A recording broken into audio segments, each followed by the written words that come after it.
How are you doing? I'm good. Should I start? Yes. All right, let's start. Right.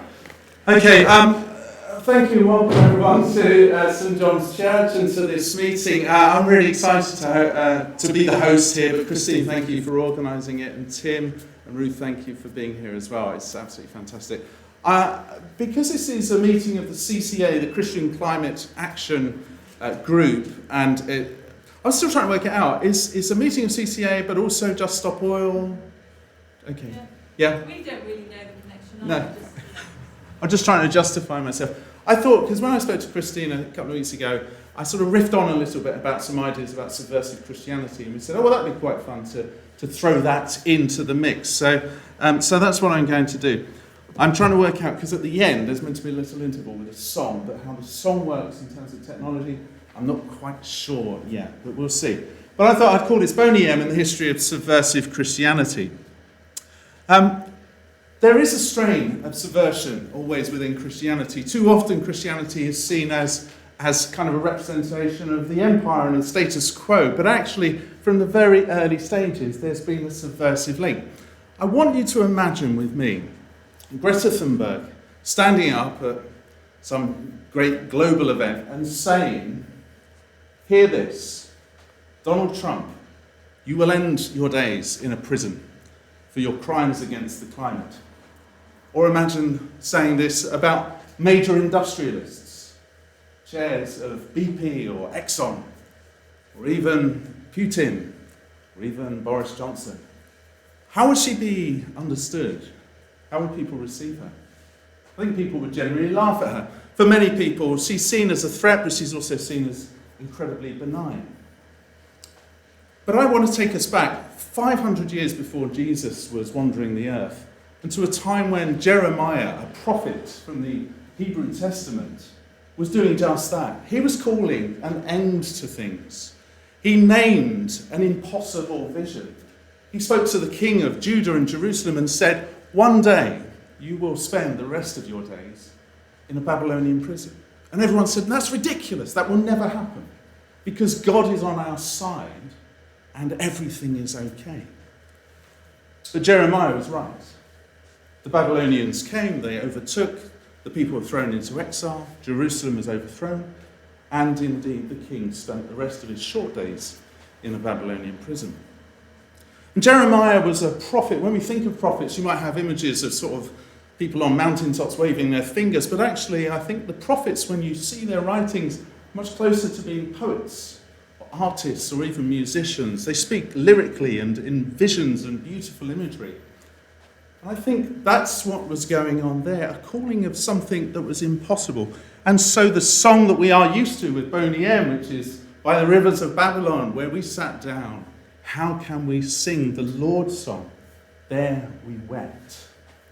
So we know it from Boney M, but of course actually it's the song from the book of Psalms, beautiful poetry of lament and angst and grief.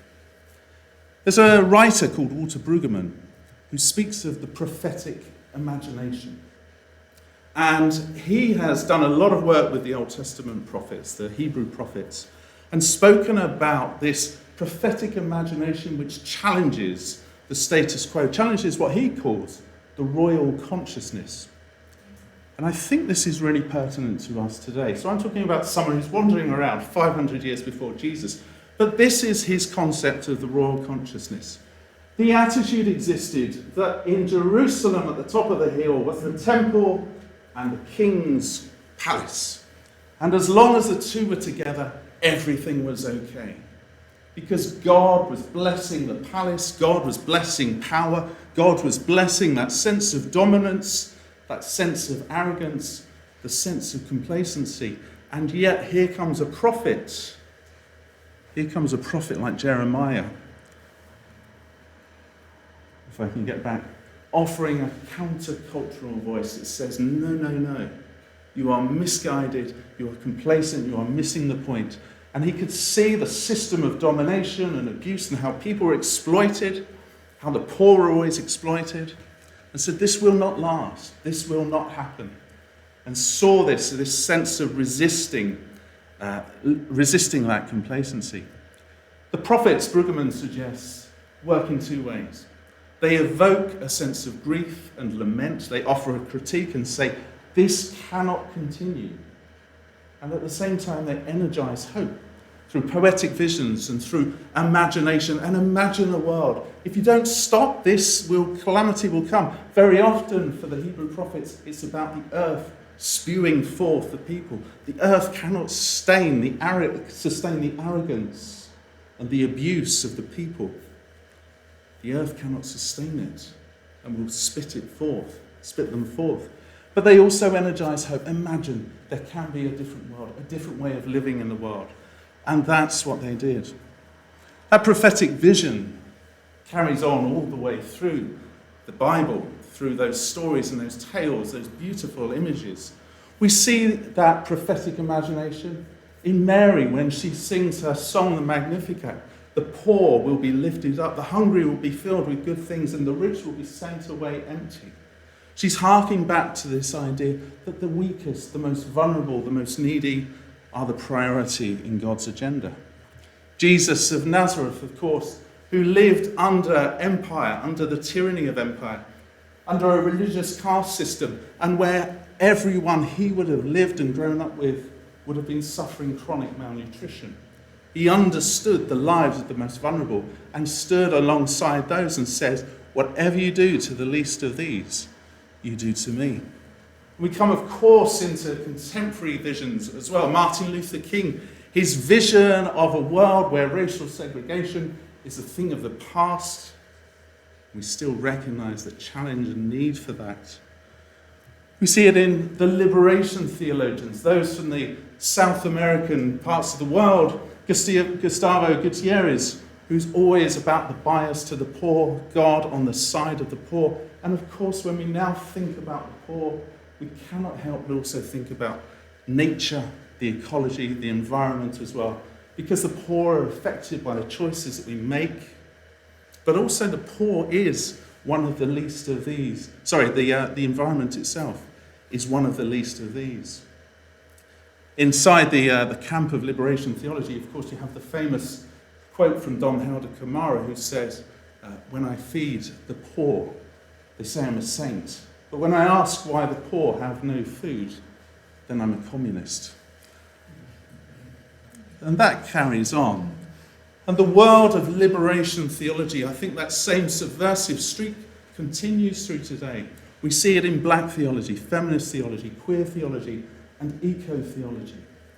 And these are theologies, ways of understanding God in the world and our lives with one another, which are enriched and informed by a diversity of voices which are often put on the sidelines, on the margins, voices which have been silenced for too long.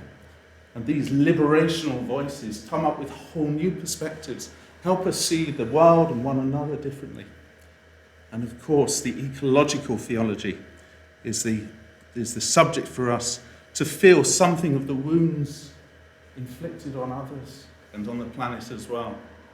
So I wanted to just open that up, especially this idea of the royal consciousness, this idea of complacency, that this will never happen, a calamity should never happen like this. And yet we see it's encroaching on our lives today. And this idea, the prophetic call, to wake up, to energize a critique, to call people to recognize what's going on, but also still to foster hope and inspire us with hope. And we see that, of course, very famous artistic visions, dramatic visions in the ER movement. And also, I was hoping for a song written by my sister-in-law, but at the minute, I don't think it's working. But maybe we'll get there, because I thought I'd offer in a little musical break in the middle of this. Oh, maybe it will.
Hopefully you got the gist of it. It's a beautiful song. And I wanted to just not talk, but actually also give that sense of actually the power of the arts to open our imaginations, to resensitize us and remind us of what we're doing here and the destruction we're reaping upon ourselves. At that point, I'm going to stop. And Christine, do I hand over to you to hand over to Tim? Can I ask if it's being recorded? Yes. So, I think I ought to do the boring stuff. So clearly, my name's Christine, and it's wonderful to see you all here this evening. Thank you for coming. I believe the toilets are through here if you need them, and the fire exit is over there if you need to. So we are recording this talk, and the recording will end when our guest Ruth Jarman has finished speaking, and then it's available to play back on Friday evening when we have a Zoom available for those who can't be here this evening. So we'll play back the recording, and then after that people can discuss on the Zoom. So my name is Christine. I live in Hermitage, and I'm a mum to 19-year-old Joseph, who's just completed his first year at Reading University. I'm married to Richard, who's employed locally as a carpenter. We've lived here 20 years. When I'm not campaigning, I teach English as a second language to foreigners. I love it. So I'm also an imperfect Christian. I like to think very imperfect. In awe of the Bible, but not reading it often enough. I'm an environmental campaigner since 2007, when I discovered the scary subject of climate change. I'm a member of Christian Climate Action and Just Stop Oil. And in April, I was arrested for the first time in Essex with Just Stop Oil while demanding, in line with the International Energy Agency, the United Nations and the global scientific community, that it was madness to open any new oil and gas fields. That's why I was sat there. That's enough about me. So, I'm very grateful to Gary and Churchwarden David and the church for considerable support provided and the opportunity to hold this talk here tonight, which the science tells us is urgently needed at this time of crisis in both human and Christian history. The title of this evening is Taking Responsibility, Christians and Civil Resistance to Climate Chaos in 2022. I will introduce in turn, and we will hear from Gary, who's priest here at St George's, followed by the Revd Tim Hewes and Ruth Jarman, who are both members of Christian Climate Action here. And this will take us to about 8:30, when we'll have half an hour for a couple of breakout rooms, which is an opportunity for you to ask whatever you like and discuss what you've heard. And finally, to explore any possible next steps we might think appropriate. So the findings of those breakout rooms will be summarised by me, and finally Gary will close the meeting with a prayer at about 9:30. So I would now have you finished talking, Gary? I finished talking. Oh, yes, of course, he's finished talking. Can I read out a little about you anyway, for those who don't know you? Yes, why not?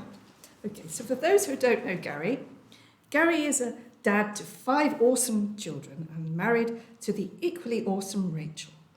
His background is in arts development and design, and he worked as a freelance graphic designer for 2 decades before being ordained in 2016. He has been a priest at St John's for 2.5 years. Gary has been involved in the worlds of church and theology for all his adult life, despite sometimes questioning the very foundations of it all. This is the gift he offers to the church, a rigorous wrestling and negotiation with the historical treasures of the church and the pressing issues of the 21st century. That sounds perfect for why we're here. What a load of nonsense. No, it's perfect for this evening, isn't it? Yes. Perfect. I'm so glad I found Gary in my community. So Gary remains inspired by the combination of art, imagination, spirituality and compassion as resources for justice and human ecological flourishing. Great. And you have heard from Gary, and we thank you very much for a wonderful introduction. Wonderful. So, following on from Gary, we are going to have Revd Tim Hewes, who's here with us tonight. And before Tim takes the stage, I will read out a little about Tim. These fascinating biographies provided. So Tim is 71 and lives near Wantage, north of here. And Tim is a village lad. He spent most of his childhood making dens and as a youth canoeing and fishing around a backwater of the River Thames and dog walking in the fields near his home. He loved it. As he got older, he felt closer to God in the natural world. He found it peaceful and a harmony, something deeply spiritual. He was a dentist in Oxford for 27 years and a founding trustee and volunteer for 10 years with a charity providing dental treatment for over 1,000 orphans in Romania in the county of Maramuresh. For a short time, he worked with a group of Bosnian refugees in England, some of whom were torture victims, providing emergency dental care. So Tim was ordained a Church of England priest in 2003 and worked as a self-supporting assisting priest in the Oxford diocese for 17 years, mainly in Abingdon. For a time, he was also civilian officiating chaplain to the military at Dalton Barracks in Abingdon. And for 17 years, he has been involved with a charity working with street children in Bamako, Mali, Sub-Saharan Africa. He is dad to 4 and a very proud granddad. And of course, he's been passionate about the climate emergency for 15 years. Finally, 3 years ago, when Sir David Attenborough was People of the World's rep at COP24, Sir David said of XR, or Extinction Rebellion, that it represented the first glimmer of hope he'd seen for the planet. Isn't that wonderful? Tim immediately joined because he wanted to try to help fan that glimmer of hope into a flame. So he went on several actions and a year ago was in prison for a short time. He was involved with Insulate Britain last year and also more recently with Just Stop Oil. And he is a member of Christian Climate Action. Wow, we're lucky to have you, Tim. Take us away.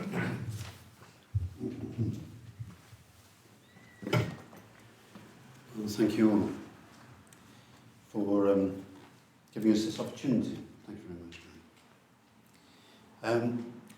Before I go any further, I'd like to know where we all are with climate change. It gives me some idea about how to pitch what I'm going to say.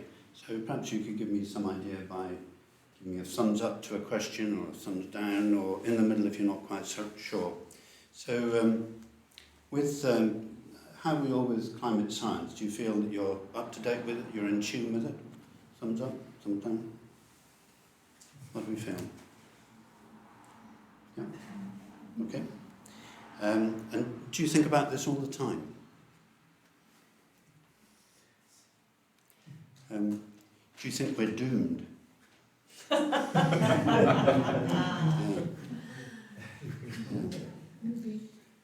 Do you ever carry super glue?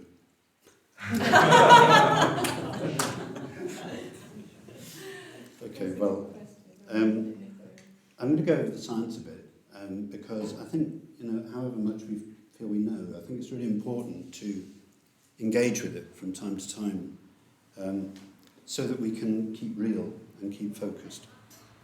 So I'm going to talk a little bit about the science of climate change and then how in Just Stop Oil we feel that we can get a change, and then we can have our discussion groups. But first of all, I must say that some of the things I'm going to say you may find challenging. Are you okay with that?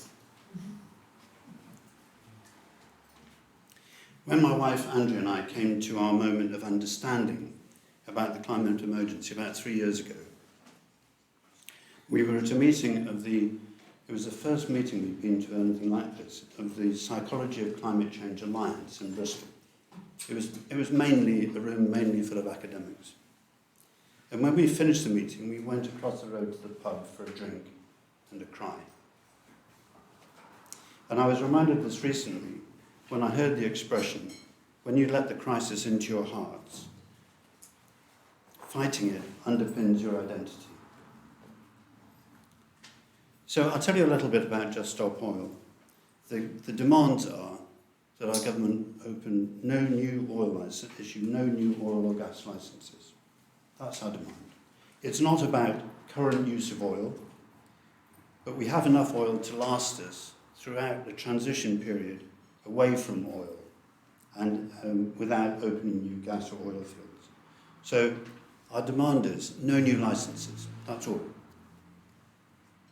We believe that without civil resistance, without disruption, which creates a national crisis and which creates a national dialogue, conversation, which puts the government under pressure, which sometimes leads to a win, nothing will happen.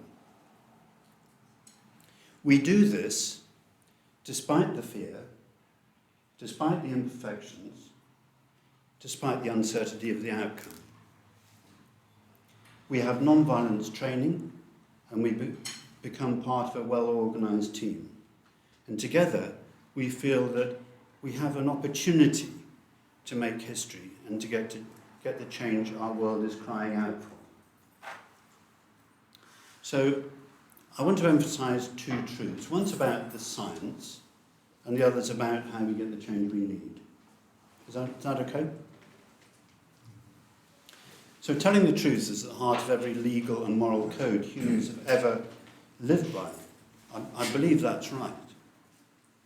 But the psychological impacts of climate science and the reality of what's really happening is so shocking that we naturally put up defensive barriers to help us cope. Those barriers can prevent us from seeing the truth. And they can prevent us from conveying the truth. It happened in Nazi Germany. Ordinary people so overwhelmed with the truth, they couldn't face it and did nothing. And we know what happened next. So I'd suggest that we may need to intellectually override our natural defensive barriers, and that includes now, this evening, to override our defensive barriers, to enable us to act within our moral compass as Christians at this momentous time. So who here has heard of the expression soft denial? Okay, well, we know that Donald Trump is a climate change denier. So is Rupert Murdoch, so is Lord Lawson. That's hard denial. But things are a bit more complicated than that, than whether or not we accept the reality of the climate emergency or deny it, as they do. Personally, when I'm not doing this sort of thing, I need downtime in the garden, in nature, reading a novel, listening to music, things that keep me sane. That's my soft denial. My time of living as normally as I can. And we constantly come across soft denial with friends and family, with the media, even with climate scientists. And perhaps when personal soft denial is seen and shared with others, doing normal things in life, as if nothing has happened, denial is reinforced and normalised, and soft denial becomes a harder collective denial. Everything is all right. All will be well, in that famous phrase, when in fact nothing could be further from the truth. Has anyone heard of the online journal called The Conversation? It's where leading scientists put their articles before they publish it in peer-reviewed journals. Now, scientists, I understand, are very used to small audiences, rather like some of us actually get. But one recent article went viral because this article, by three of the top leading scientists, with 80 years of working in climate science between them, contained a bombshell confession. It was about the Paris Agreement. And the bombshell was that they said that at the Paris conference in 2015, we did not know of a single scientist who thought that keeping the global temperature rise under 1.5 was possible. 6 years ago, not a single scientist at the Paris conference thought that keeping the global temperature increase within 1.5 was possible. That is just mind-boggling, isn't it? Why did those scientists let us believe it was possible when they didn't even believe it themselves? Perhaps it was to do with vested interests. Perhaps it was to do with them sugarcoating it for us. Perhaps it was their own expression of soft denial. I don't know. But whatever the reason, we know that things are a lot worse than we've been told. One preeminent scientist who is retired and so has no vested interest is Sir David King, former chief scientific advisor to Tony Blair, Gordon Brown, and also to David Cameron's government. And last year he said, what we do in the next 3 to 4 years will determine the future of humanity. He said, we are in a very, very desperate situation. He said that last year, so it's now 2 or 3 years. Sir David Attenborough said, we are facing the end of civilization.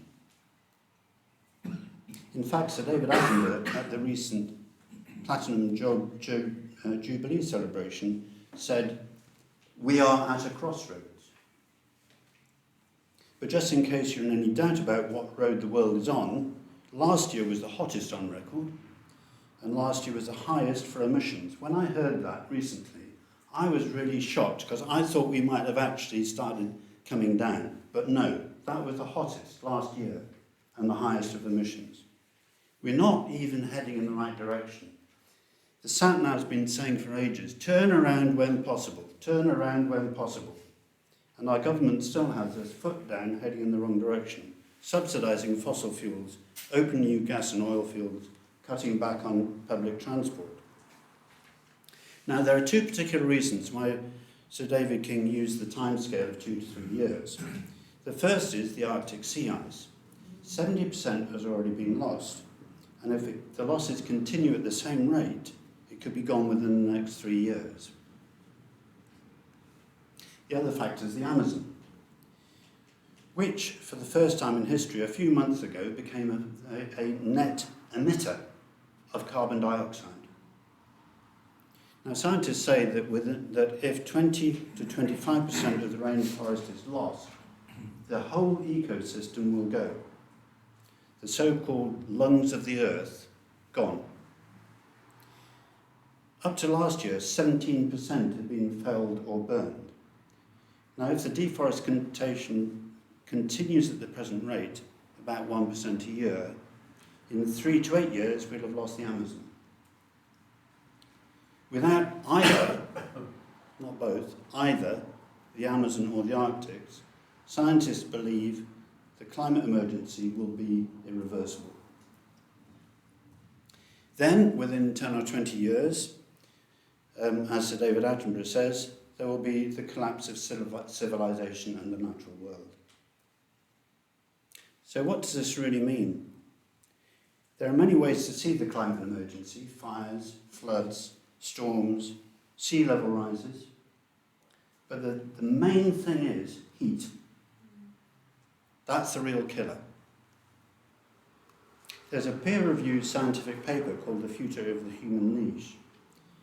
It's written by some of the world's top climate scientists, and they've said that it's a mistake to consider the global temperature increasing evenly across the world.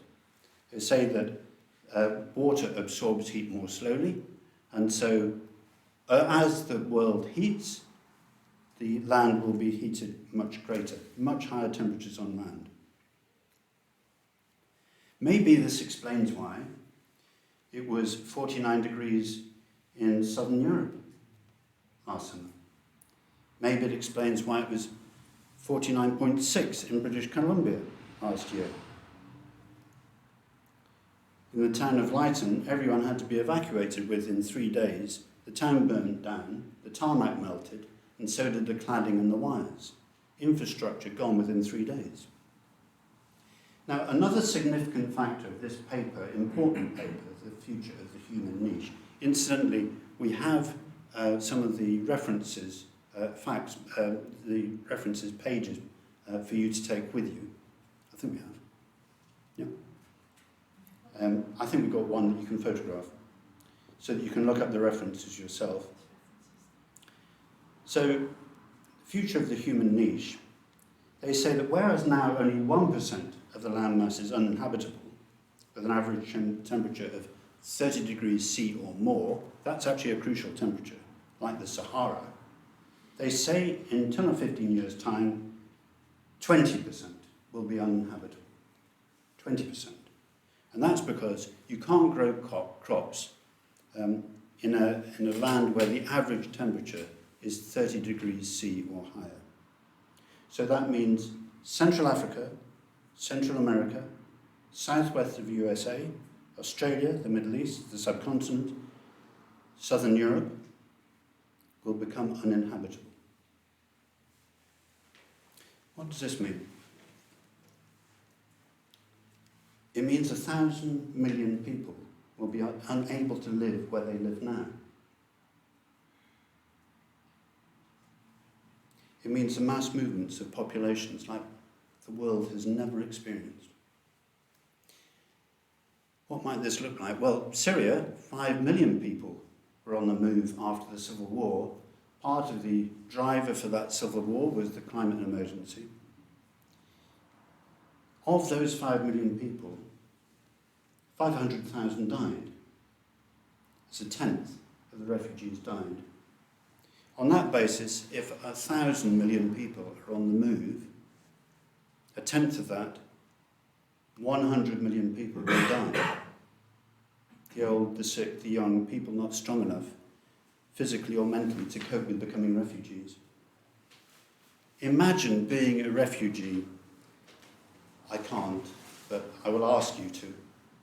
When the country you're heading for is full, or unsympathetic, or protectionist, or planning to send you to Rwanda.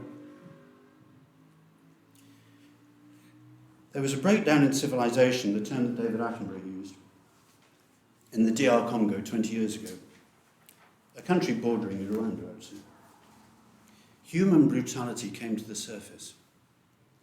5 million people were slaughtered. 2 million women were raped.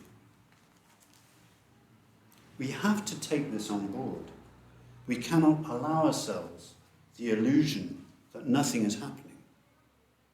In 10 years, there will be mass starvation and brutality. This is the road we are currently on. It may be sooner if the permafrost melts and methane comes out of the Arctic. It may be later. But be no doubt, it is the road we are on. And so that's why Just Stop Oil, we talk to as many people as we can, and we give talks up and down the country. This is not just happening in the UK. Talks are taking place in Germany, USA, and in Australia, because people are beginning to realise we're on the wrong road. Government still wants to open new gas and oil fields, open new coal mines. It's utter madness. What do they think of? Have you seen the film Don't Look Up? It's a good film, and it's got a cracking actor, Mark Rylance, who I've got a lot of time for in it. It's a really good film. Do watch it. A few months ago, so it's describing a catastrophe, an asteroid hitting the planet, and politicians wouldn't take notice of what was happening. And yet it's happening now in a different way. A few months ago, the worst floods in Germany ever. 49 degrees centigrade in Sicily last summer, the highest temperature ever in Europe. 1% of Greece was burnt down in a few weeks. In California, 4 years ago, 20% of the state burnt down. 2 years later, another 4% burnt down. In Australia, 20% of the forest burnt down in just a matter of months. Last year, the wheat production in Canada was down by 50% because of the heat. Now, in India, has stopped exporting wheat, partly because of the reduced crop yield and as a result of climate change. And recently it's been so hot in India that birds have been falling out of the sky because of the heat, dead. This is the situation. It's undeniable. We need immediate action. And yet, there are still forces at work maintaining the status quo. The fossil fuel lobby is hugely rich and unbelievably powerful. And if that wasn't enough, there are media moguls such as Rupert Murdoch, who for decades have been muting climate science and hindering moves to combat the climate emergency. The world is riveted to the war in Ukraine. Lots of front-page news. But the climate emergency, the monster in the room, the greatest challenge humanity have ever faced, is rarely front-page news. Why is that?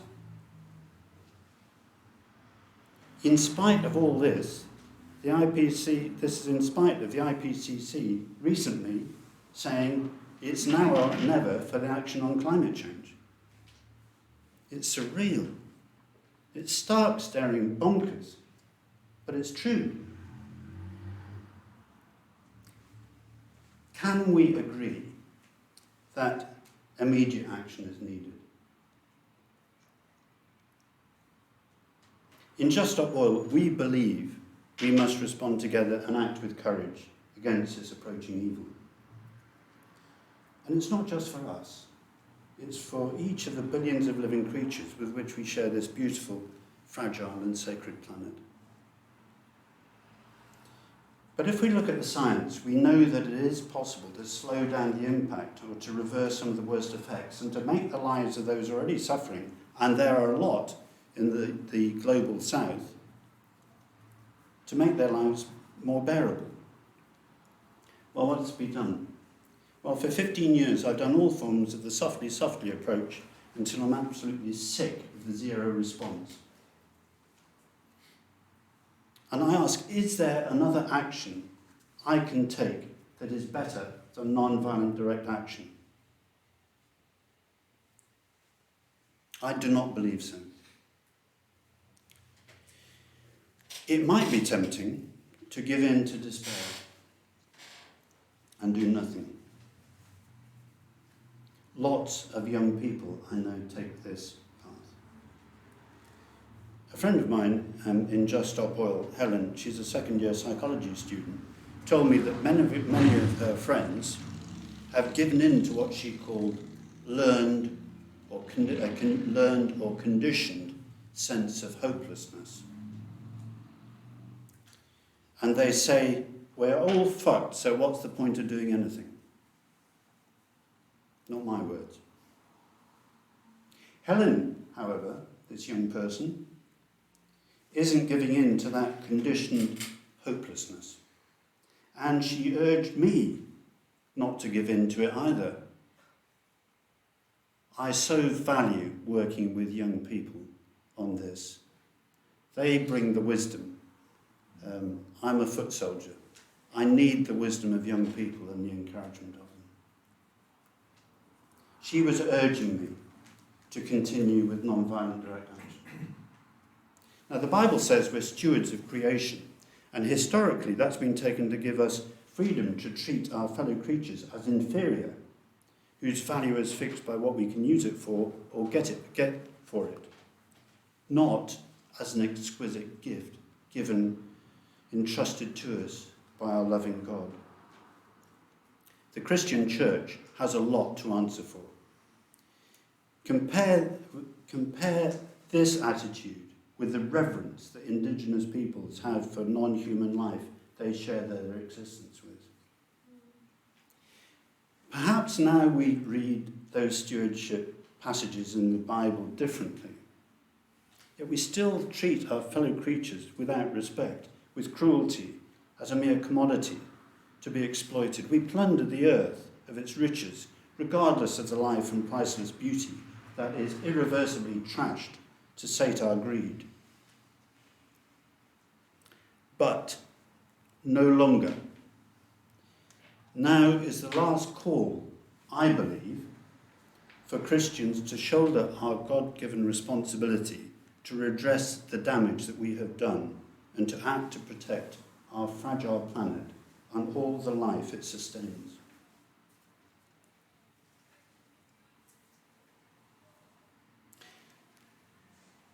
Now, I'm pleased to tell you there is good news. Thank God. There is good news. The basic problem of the climate crisis is not a scientific one.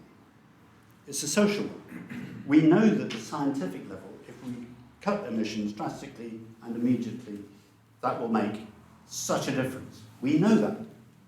The problem is that governments aren't willing to disrupt the status quo and aren't willing to stop private profits that come from the fossil fuel industry. That's the crux. So the good news is that this is a social problem. And social problems have social solutions. Time and again through history, people have faced social structures that seemed immovable, right up to the moment they were torn down. One clear example is the power of the suffragettes. Now, women, you here today have the vote because of the courage and determination of the suffragettes. In the face of horrendous opposition, vilification, estrangement of friends and family, imprisonment and sometimes risking and losing their lives, a few women, by their non-violent direct action, transformed politics in the UK. They also set an example for countries across the world, success for non-violent direct action. Now, I suggest we need that now. We need female courage, an example for other countries to follow. I'd like to offer you an image of non-violent direct action and female courage.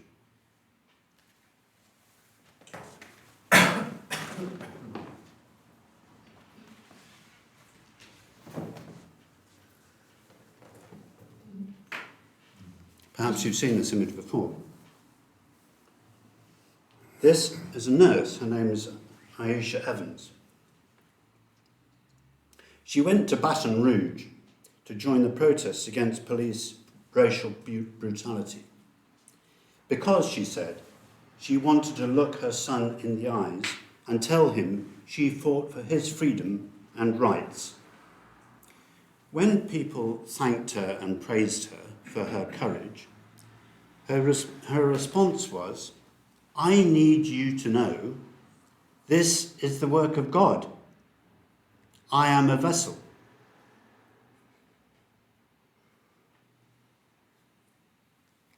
Now, I find this image hugely inspiring, empowering.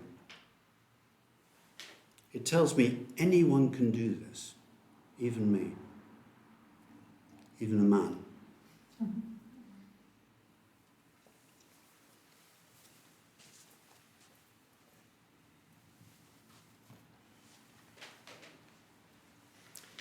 Gandhi went on hunger strikes in protest of the British government's decision to subvert India's electoral system. His non-violent direct action brought the government round. Success for non-violent direct action. In the US, another example is the Freedom Riders.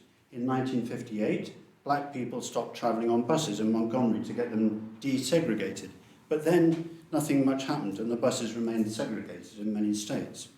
So in 1961, 7 black people and 6 white decided that they would do whatever they could to get the change they needed. They did a week-long training in non-violent direct action. So whatever they faced, they would remain non-violent. They wrote their wills. They got their affairs in order. And they got on the bus. They travelled down through the states, sitting on the bus into the deep south, which was still illegal there, where when they got to Alabama, the bus was set on fire. They were beaten up and then put in one of the most notorious prisons in the US.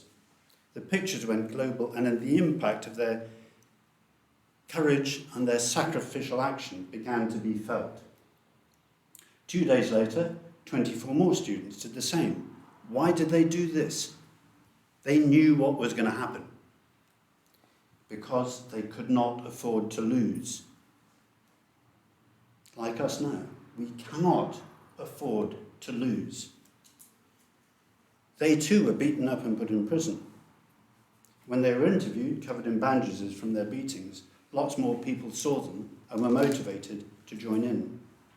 After 430 people were imprisoned, the government gave in and the interstate travel was desegregated. Success for non-violent direct action. That's how to get rapid transformative action. That's how to get the sort of action the world is now crying out for. In 2018, a small group of people met and set up Extinction Rebellion. A few months later, 10,000 people blocked the centre of London and government begrudgingly declared a climate emergency. Success for non-violent direct action. 200,000 people joined Extinction Rebellion, the biggest influence on climate in the world, spreading to 60 countries. Last year, 100 people were involved in Insulate Britain blockades on the M25, causing mass disruption. It forced the issue of insulating homes onto the front page as being the quickest and most effective socially desirable way of reducing emissions. Unfortunately,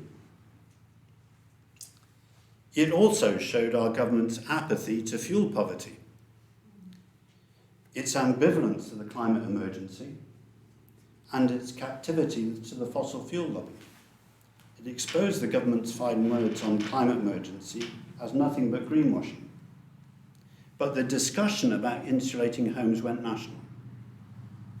Now shortly, I only realised this recently, shortly after that action, and using the same tactics, environmental protesters blocked the roads in Serbia to demand the government cancel plans to open an ecologically appalling lithium mine.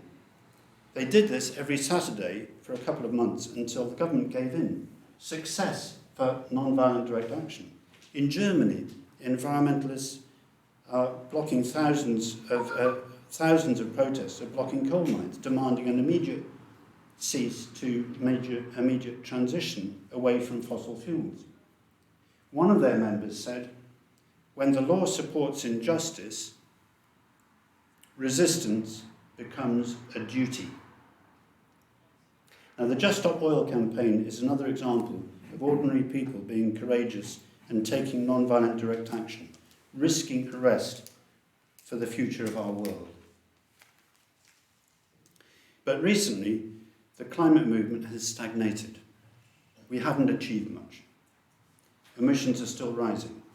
We're still going in the wrong direction, and we believe that mass civil disobedience is our best and last hope to prevent disaster.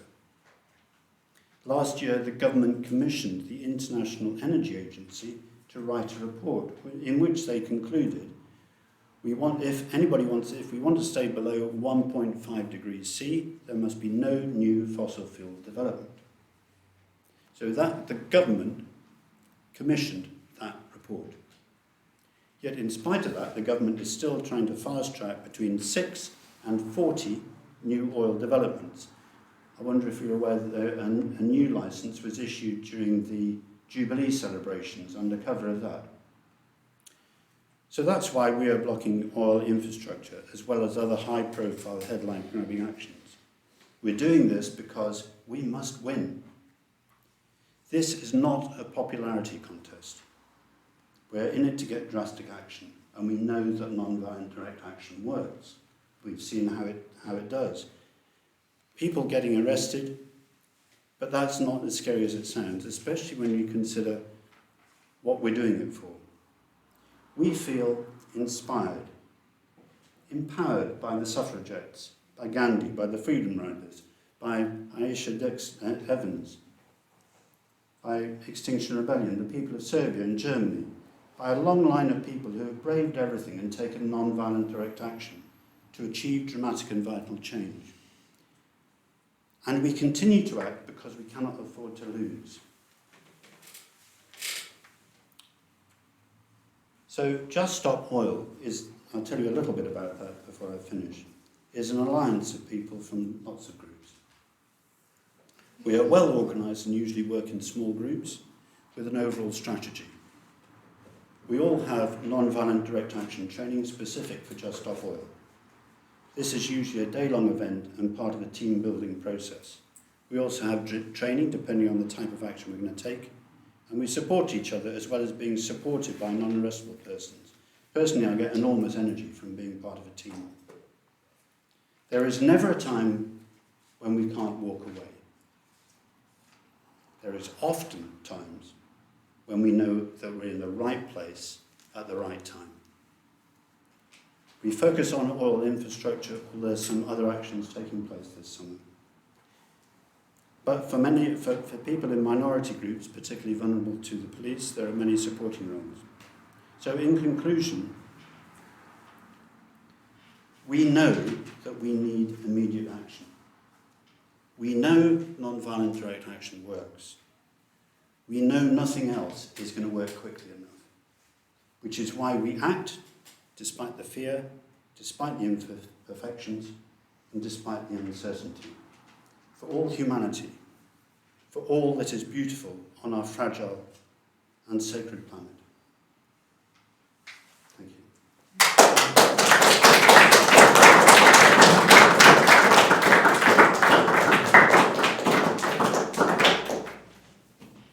Wow. Thank you so much. Takes my breath away every time I hear something like that. Thank you for such a moving, informative, articulate, passionate speech, Tim. Thank you from the bottom of my heart. So for those who have joined us recently, I just explained, my name's Christine, I'm hosting the meeting, and we just had Tim Hewes, Revd Tim Hewes speak, who lives in Wantage, and he's a member of Just Stop Oil and Christian Climate Action. And we are now going to hear from another member of Christian Climate Action called Ruth Jarman. And Ruth works as an information officer for Green Christian and as an admin officer for Operation Noah. She's the mum of 3 children and lives in North East Hampshire and worships at her local Evangelical Church of England congregation. Ruth co-founded Operation Noah in 2004 because she saw a need for a Christian campaign group to focus exclusively on climate change. And now Operation Noah is leading the faith divestment movement in the UK. With others, she started Christian Climate Action in 2012, and as you have already heard, CCA uses non-violent direct action and public witness as a way of following Jesus Christ in the face of climate breakdown. She has been arrested more than 30 times and has a conviction for whitewashing the Department for Energy and Climate Change on the first day of the 2015 Paris Climate Conference, as well as several for taking part in more recent Extinction Rebellion protests. Christian Climate Action has been in the forefront of the most recent Extinction Rebellion movement. In April of 2019, she was arrested for obstruction of a DLR train at Canary Wharf Station, for which she was found not guilty by a jury in November last year. So I think that's probably sufficient, and we'll hand over to you, Ruth. Thank you so much. So, how long have I got? Because I can be as short or long as you like. I know we're running a little bit late. 12 minutes? Okay, it'll be definitely Is less than that. Difficult? It'll be more like 5, yes. Oh. Yeah. Okay, so I got on, as you can see from my bio, I've been campaigning on climate change, well, for 20 years actually. Leaving my kids to watch TV rather than playing with them, because because I was campaigning, writing to my MP, trying to get the local community to act on climate change, trying to get my church to do something.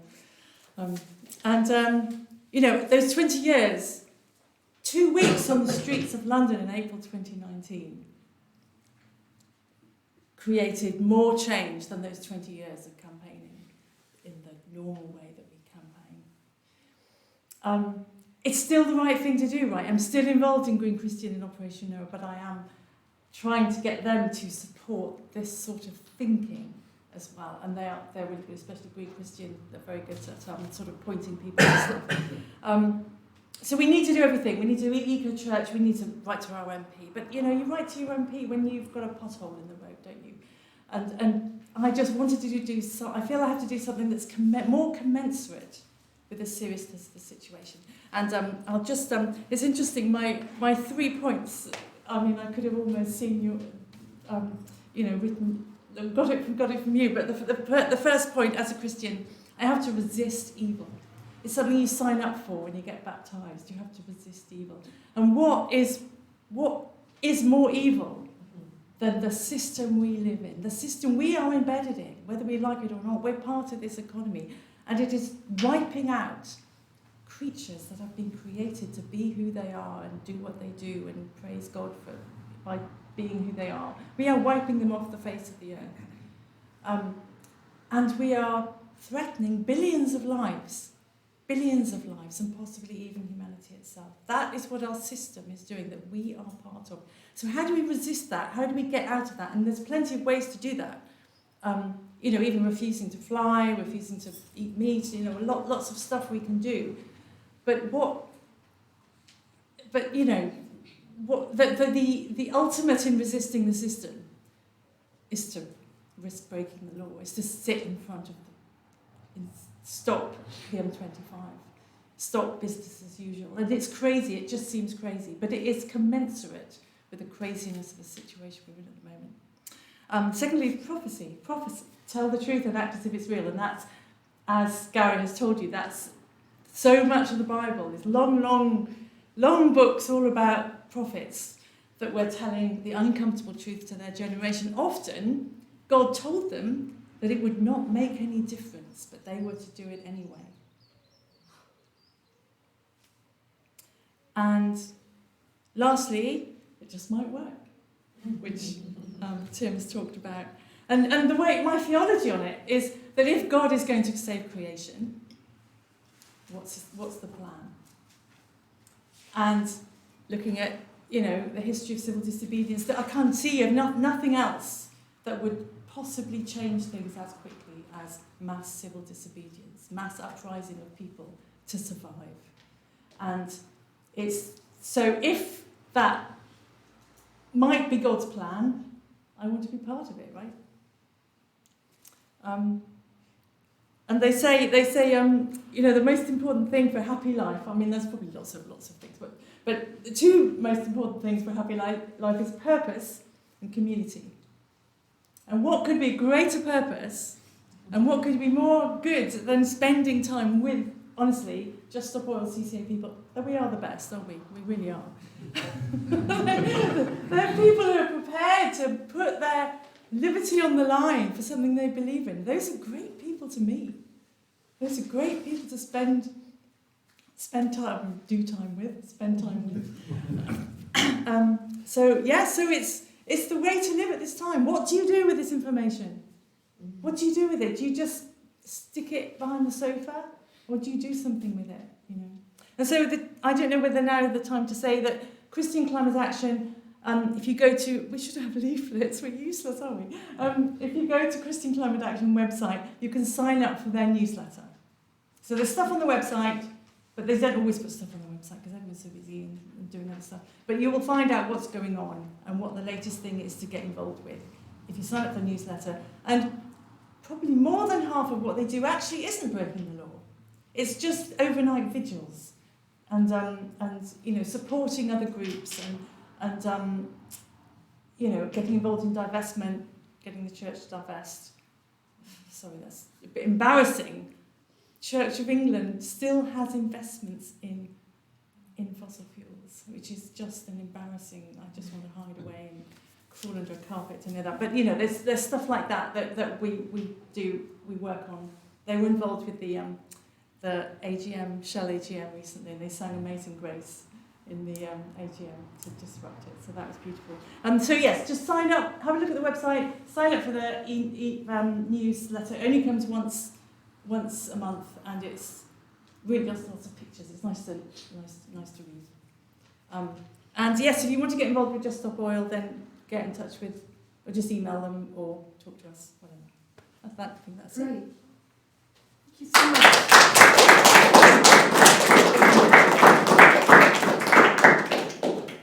Thank you so much, Ruth. That was really inspiring and informative. Thank you. So I think at this point we turn the recording off.